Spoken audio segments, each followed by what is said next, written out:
ওম শান্তি। আজকে তারিখ হলো 9/12/2025। প্রাত মুরলী। ওম শান্তি। বাপদাদা মধুবন। মিষ্টি বাচ্চারা, বাবা এসেছেন তোমাদের অসীমিত সম্পদ দিতে। এইরকম মধুর বাবাকে তোমরা প্রেমপূর্বক স্মরণ করলে পবিত্র হয়ে যাবে।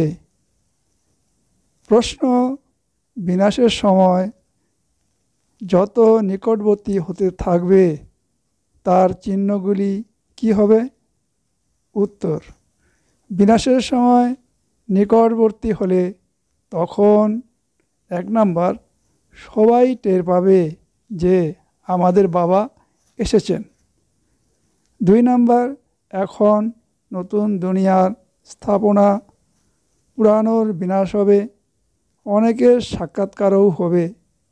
3 নাম্বার, সন্ন্যাসী, রাজা প্রমুখরা জ্ঞান প্রাপ্ত করবে। 4 নাম্বার, যখন শুনবে যে অসীম জগতের পিতা এসেছেন, তিনিই একমাত্র সদ্গতি দিতে সক্ষম, তখন অনেকে আসবে। 5 নাম্বার, সংবাদপত্রের দ্বারা অনেকে সংবাদ প্রাপ্ত হবে। 6 নাম্বার, তোমরা বাচ্চারা আত্ম অভিমানী হতে থাকবে, এক বাবার স্মরণেই অতীন্দ্রিয় সুখে থাকবে। গীত: এই পাপের দুনিয়া থেকে এসে অন্য কোথাও নিয়ে চলো। ওম শান্তি। এটাকে বলে আর কাকে বলে? আত্মারূপী বাচ্চারা, বাবা বারে বারে আত্মারূপী কেন বলেন? কারণ এখন আত্মাদের যেতে হবে, তারপর যখন এই দুনিয়াতে আসবে তখন সুখ হবে। আত্মারা এই শান্তি আর সুখের উত্তরাধিকার পূর্বকল্পেও প্রাপ্ত করেছিল। এখন আবার এই উত্তরাধিকার রিপিট হচ্ছে। রিপিট হলে তবে সৃষ্টিচক্রও আবার রিপিট হবে। রিপিট তো সবসময় হয় না, তাই না? যা কিছু পাস্ট হয়ে গেছে সেটাই রিপিট হবে। এমনিতে তো এই নাটকও তো রিপিট হয়, কিন্তু তাকে চেঞ্জও করতে পারা যায়। কেউ যদি শব্দ ভুলে গেলে তখন মন থেকে তৈরি করে বলে দেয়, তাকে তখন বায়োস্কোপ বলা হয়। কিন্তু এতে চেঞ্জ করা যায় না। এটা হলো অনাদি হয়ে থাকা বা পূর্বরচিত। ওই নাটককে পূর্বে রচিত বলা হবে না। এই ড্রামাকে বুঝতে পারলে তখন তাদের পক্ষেও বোঝা সহজ হয়ে যাবে। বাচ্চারা বুঝতে পারে যে নাটক ইত্যাদি এখন দেখেছে সেই সব হলো মিথ্যা। কলিযুগে যে জিনিস দেখা যায় সেটা সত্যযুগে থাকে না।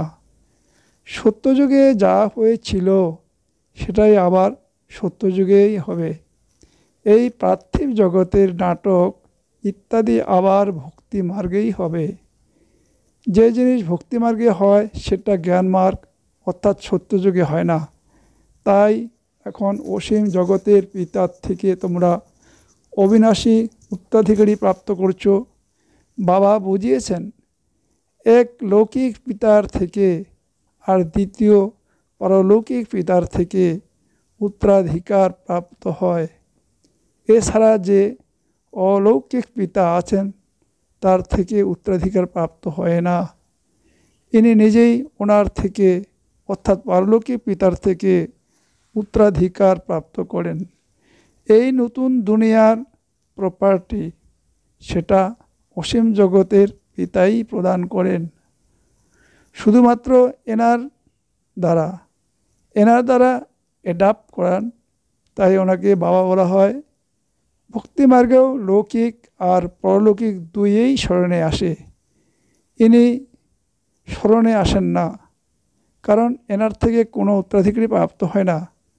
বাবা শব্দটি তো ঠিকই আছে, কিন্তু এই ব্রহ্মাও তো হলেন রচনা রচয়িতার থেকে উত্তরাধিকারী প্রাপ্ত হয়। তোমাদেরও শিব বাবা ক্রিয়েট করেছেন, ব্রহ্মাকেও উনি ক্রিয়েট করেছেন। উত্তরাধিকার প্রাপ্ত হয় ক্রিয়েটারের থেকে। তিনি হলেন অসীম জগতের পিতা। ব্রহ্মার কাছে কি অসীম জগতের উত্তরাধিকার আছে নাকি? বাবা এনার দ্বারা বসে বোঝাচ্ছেন, এনার উত্তরাধিকার প্রাপ্ত হয়।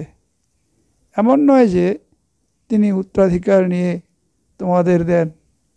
বাবা বলেন, তোমরা এনাকে স্মরণ করো না। এই অসীম জগতের পিতার থেকে তোমাদের প্রপার্টি প্রাপ্ত হয়। লৌকিক পিতার থেকে পার্থিব জগতের, পারলৌকিক বাবার থেকে অসীম জগতের উত্তরাধিকার দুটোই রিজার্ভ হয়ে গেছে। শিব বাবার থেকে উত্তরাধিকার প্রাপ্ত হয়, তোমাদের বুদ্ধিতে এটা আসে। তাহলে ব্রহ্মা বাবার উত্তরাধিকার বলবে কেন? বুদ্ধিতে জাগির অর্থাৎ সম্পত্তির কথাই আসে, তাই না? এই অসীম জগতের বাদশাহী তোমাদের ওনার থেকে প্রাপ্ত হয়। তিনি হলেন বড় বাবা। ইনিই তো বলেন আমাকে স্মরণ করো না, আমার তো পুরনো কোনো প্রপার্টি নেই যা তোমাদের প্রাপ্ত হবে, যার থেকে প্রপার্টি প্রাপ্ত হবে তাকে স্মরণ করো। তিনি বলেন শুধুমাত্র আমাকেই স্মরণ করো। লৌকিক পিতার প্রপার্টি নিয়ে কত ঝগড়া চলে, এখানে তো ঝগড়া ব্যাপার নেই। বাবাকে স্মরণ না করলে তবে অটোমেটিক্যালি অসীম জগতের উত্তরাধিকারী প্রাপ্ত হবে না। বাবা বলেন নিজেকে আত্মা মনে করো। এই রথকেও বলেন তুমি নিজেকে আত্মা মনে করে আমাকে স্মরণ করলে তবে বিশ্বের বাদশাহী প্রাপ্ত হবে। একে বলা হয় স্মরণের যাত্রা। দেহের সব সম্বন্ধ ত্যাগ করে নিজেকে অশরীরী আত্মা মনে করতে হবে। এতেই পরিশ্রম আসে। পড়াশোনার জন্য তো পরিশ্রম চাই, তাই না? এই স্মরণের যাত্রা দ্বারা তোমরা পতীত থেকে পবিত্র হয়ে ওঠো। তারা যাত্রা করে শরীর দ্বারা। এটা তো হলো আত্মাদের যাত্রা। তোমাদের এই যাত্রা হলো পরমধামে যাওয়ার। এই পুরুষার্থীরা ব্যতীত আর কেউ পরমধামে বা মুক্তিধামে যেতে পারে না। যারা ভালোভাবে স্মরণ করে তারাই যেতে পারে, আর তারপর উচ্চ পদও তারা প্রাপ্ত করতে পারে। যাবে তো সকলেই, কিন্তু তারা তো হলো পতিত, তাই ডাকতে থাকে। আত্মা স্মরণ করে, খাওয়া দাওয়া তো আত্মাই করে, তাই না? এই সময় তোমাদের দেহি অভিমানী হতে হবে। এটাই হলো পরিশ্রমের।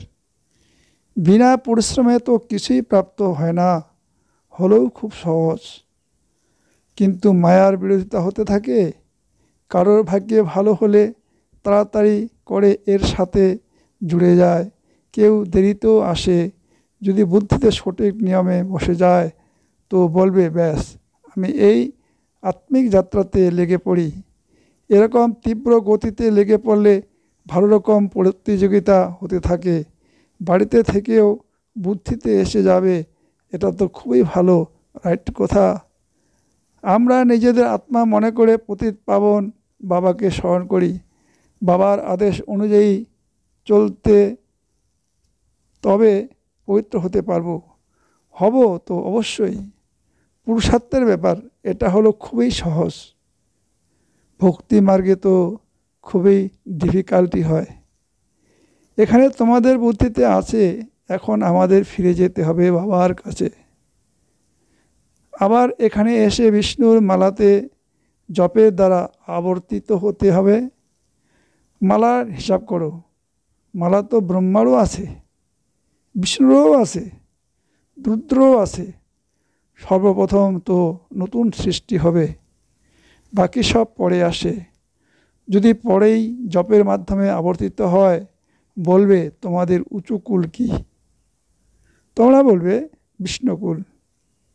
আমরা আসলে বিষ্ণুকুলেই ছিলাম, তারপর ক্ষত্রিয়কুলের হয়েছি, আবার তার থেকে জ্ঞাতিবর্গ বের হয়। এই নলেজ থেকে তোমরা বুঝতে পারো জ্ঞাতিবর্গ তৈরি হয় কি করে। সর্বপ্রথম রুদ্রমালা তৈরি হয়, সর্বোচ্চ জাতিবর্গ। বাবা বুঝিয়েছেন এটা হলো তোমাদের খুবই উঁচু কুল, এটাও বুঝতে পারা যায় যে অবশ্যই সমগ্র দুনিয়ারই ঈশ্বরীয় সংবাদ প্রাপ্ত হবে। যেমন কেউ কেউ বলে যে ভগবান অবশ্যই কোথাও এসেছেন, কিন্তু জানতে পারা যাচ্ছে না। পরিশেষে জানতে তো পারবে সকলেই, সংবাদপত্রে পড়বে। এখন তো অল্প দেয়, এমন নয় যে একটা সংবাদপত্রই সবাই পড়ে। লাইব্রেরিতেও পড়তে পারে, কেউ 2-4টে সংবাদপত্রও পড়তে পারে, কেউ একদমই পড়ে না। এটা সকলে জানতে পারে যে বাবা এসে গেছেন। বিনাশের সময় নিকটবর্তী হলে তখন বুঝতে পারবে। নতুন দুনিয়া স্থাপন, পুরানো দুনিয়ার বিনাশ হয়। অনেকের সাক্ষাৎকারও হবে। সন্ন্যাসীদের, রাজাদের জ্ঞান প্রদান করতে হবে তোমাদের। অনেকের ঈশ্বরের সংবাদ প্রাপ্ত হবে। যখন শুনবে অসীম জগতের পিতা এসেছেন, তিনিই একমাত্র সদ্গতিদাতা, তখন অনেকেই আসবে। এখন সংবাদপত্রে তেমন আনুষ্ঠানিকভাবে কিছু প্রকাশিত হচ্ছে না, তার মধ্যেও কেউ কেউ বেরিয়ে এসে জিজ্ঞাসাবাদ করবে। বাচ্চারা বুঝতে পারে আমরাই শ্রীমত অনুযায়ী সত্যযুগের স্থাপনা করেছি। এটা হলো তোমাদের নতুন মিশন। তোমরা হলে ঈশ্বরীয় মিশনের ঈশ্বরীয় সদস্য। যেমন খ্রিস্টান মিশনের খ্রিস্টান সদস্য হয়ে যায়, তোমরা হলে ঈশ্বরীয় সদস্য। সেই জন্য গায়ন আছে, অতীন্দ্রিয় সুখ কি তা গোপনীদেরকে জিজ্ঞাসা করো, যারা আত্মা অভিমানী হয়েছে। এক বাবাকে স্মরণ করতে হবে, দ্বিতীয় কাউকে নয়। এই রাজযোগ একমাত্র বাবা শেখান, তিনি হলেন গীতার ভগবান। সবাইকে এই বাবারই নিমন্ত্রণ বা ঈশ্বরীয় সংবাদ দিতে হবে। এছাড়া সব ব্যাপার হলো জ্ঞানের শৃঙ্খার। এই সব চিত্র হলো জ্ঞানের শৃঙ্খার, ভক্তির নয়। এটা বাবা এসে তৈরি করেছেন মানুষকে বোঝানোর জন্য। এই চিত্র ইত্যাদি তো প্রায় বিলুপ্ত হয়ে যাবে, বাকি এই জ্ঞান আত্মাতে থেকে যায়। বাবারও এই জ্ঞান আছে, ড্রামাতে স্থির হয়ে আছে। তোমরা এখন ভক্তি মার্গ পাশ করে জ্ঞান মার্গে এসেছো। তোমরা জানো যে আমাদের আত্মাতে এই পাঠ আছে যেটা চলছে, স্থির হয়েই ছিল, যা আবার আমরা রাজযোগ শিখছি বাবার কাছ থেকে। বাবাকে এসেই এই নলেজ দেওয়ার ছিল, আত্মাতে নির্ধারিত হয়ে আছে। তোমরা এখন ভক্তি মার্গের পাশ করে জ্ঞান মার্গে এসেছো। তোমরা জানো আমাদের আত্মাতে এই পাঠ নথিভুক্ত আছে, যা চলেছে। নথিভুক্ত ছিল, তাই তো আবার আমরা রাজযোগ শিখছি বাবার কাছে। বাবারই এসে এই নলেজ দেওয়ার ছিল। আত্মাতে নথিভুক্ত হয়ে আছে, যেখানে গেলে আবার নতুন দুনিয়ার পাঠ রিপিট হবে। শুরু থেকে নিয়ে আত্মার সমস্ত রেকর্ডকে তোমরা বুঝতে পেরে গেছো। আবার এই সব বন্ধ হয়ে যাবে, ভক্তি মার্গের পাঠও বন্ধ হয়ে যাবে। এরপর তোমাদের যে অ্যাক্ট সত্যযুগে চলেছিল সেটাই চলবে। কী হবে সেটা বাবা বলেন না, যা কিছু হয়েছিল সেটাই হবে। বোঝা যায় যে সত্যযুগ হলো নতুন দুনিয়া, সেখানে অবশ্যই সব কিছু নতুন, শতপ্রধান আর সস্তা হবে। পূর্বকল্পে যা হয়েছিল সেটাই হবে। দেখলে মনেও হয় যে এই লক্ষ্মী নারায়ণের কত সুখ। হিরে জহরত ধন খুবই থাকে, ধন থাকলে সুখও থাকে। এখানে তোমরা তুলনা করতে পারো, ওখানে পারো না। এখানকার কথা ওখানে সব ভুলে যাবে। এটা হলো নতুন কথা, যা একমাত্র বাবা বাচ্চাদেরকে বোঝান। আত্মাদের সেইখান যেতে হবে যেখানে সমস্ত কার্যকলাপ থেমে যায়, হিসাব নিকাশ চুকে যায়। রেকর্ড সম্পূর্ণ হয়, একটা রেকর্ডেই অনেক বড়, তখন বলতে পারো আত্মাও তাহলে এত বড় হওয়া উচিত। কিন্তু না, এত ছোট আত্মাতে 84 জন্মের পাঠ আছে। আত্মাও হলো অবিনাশী, এটাকে শুধু বিস্ময় করেই বলা যাবে। এর থেকে আশ্চর্য রকম আর কিছু হতে পারে না। বাবার ক্ষেত্রে তো বলে সত্যযুগ, ত্রেতার সময় বিশ্রামে থাকেন তিনি। আমাদের তো অলরাউন্ডার পাঠ হয়, সব থেকে বেশি হলো আমাদের পাঠ। বাবা তেমন উত্তরাধিকারও বেশি দেন, বলেন 84 জন্মও তোমরাই নাও। আমাদের তো পাঠ এমনই যে আর কেউ সেটা করতে পারবে না। ওয়ান্ডারফুল ব্যাপার, তাই না? এটাও বিস্ময়ের যে আত্মাদের বাবা বসে বোঝান। আত্মা মেল ফিমেল হয় না, যখন শরীর ধারণ করে তখন মেল ফিমেল বলা হয়। আত্মারা সকল বাচ্চা হলে তো ভাই ভাই হয়ে যায়। ভাই ভাই হলো অবশ্যই উত্তরাধিকার প্রাপ্ত করার জন্য। আত্মা তো হলো বাবার বাচ্চা, তাই না? বাবার থেকে উত্তরাধিকারী গ্রহণ করে, সেই জন্য মেলেই বলা হবে। সব আত্মাদের অধিকার আছে বাবার থেকে উত্তরাধিকার গ্রহণ করার। তার জন্য বাবাকে স্মরণ করতে হবে, নিজেকে আত্মা মনে করতে হবে। আমরা সবাই হলাম ব্রাদার্স। আত্মা হলো আত্মা, সেটা কখনোই পরিবর্তিত হয় না। এছাড়া শরীর কখনো মেলের কখনো ফিমেলের ধারণ করা হয়। এটা বেশ গোলমেলে ব্যাপার, বুঝতে পারার পক্ষে আর কেউ শোনাতে পারে না। বাবার থেকে অথবা তোমাদের অর্থাৎ বাচ্চাদের থেকে শুনতে পারা যায়। বাচ্চারা, বাবা তো তোমাদের সাথে কথা বলেন। আগে তো সকলের সাথে মিলতেন, সকলের সাথে কথা বলতেন। এখন এই রকম করতে করতে আর কারোর সাথে কথাই বলবেন না। সন সো ফাদার, তাই না? বাচ্চাদেরকেই পড়াতে হবে। বাচ্চারা, তোমরাই অনেককে সার্ভিস করে নিয়ে আসতে পারো। বাবা বুঝতে পারেন এই বাচ্চা অনেককে নিজ সম বানিয়ে নিয়ে আসছে। এরা বড় রাজা হবে, এরা ছোট রাজা হবে। তোমরা হলে আত্মারূপী সেনা, যারা সবাইকে রাবণের শৃঙ্খল থেকে মুক্ত করে নিজের মিশনে নিয়ে আসো। যে যত সার্ভিস করে ততই ফল প্রাপ্ত হয়। যারা বেশি ভক্তি করেছে তারাই বেশি সুবুদ্ধি সম্পন্ন হয়ে যায় আর উত্তরাধিকার প্রাপ্ত করে নেয়। এটা হলো পড়াশোনা। ভালো করে পড়াশোনা না করলে ফেল করে যাবে। পাঠ খুবই সহজ, বুঝতে পারা আর বোঝাতে পারাও হলো সহজ। ডিফিকাল্টির কিছু নেই, কিন্তু রাজধানী স্থাপন হতে হবে, তাতে তো সভা চাই। পুরুষার্থ করতে হবে, তার দ্বারাই আমরা উচ্চ পদ প্রাপ্ত করব। মৃত্যুলোক থেকে ট্রান্সফার হয়ে অমরলোকে যেতে হবে। যত পড়াশোনা করবে অমরপুরীতে ততই উচ্চ পদ প্রাপ্ত করবে। বাবাকে ভালোবাসতেও হয়, কারণ উনি হলেন অত্যন্ত ভালোবাসার জিনিস। প্রেমের সাগরও তিনি। তোমাদের সকলের ভালোবাসা একরকম নয়, কেউ স্মরণ করে কেউ করে না, কারোর বোঝানোর নেশাও থাকে। এটা বড় টেম্পটেশন। কেউ এলে তাকে বলতে হবে এটা হলো ইউনিভার্সিটি, এটা হলো স্পিরিচুয়াল পড়াশোনা। এইরকম চিত্র আর কোনো স্কুলে দেখা যায় না। দিনে দিনে আরও চিত্র বেরোতে থাকবে, সেসব মানুষ দেখলেই বুঝে যাবে।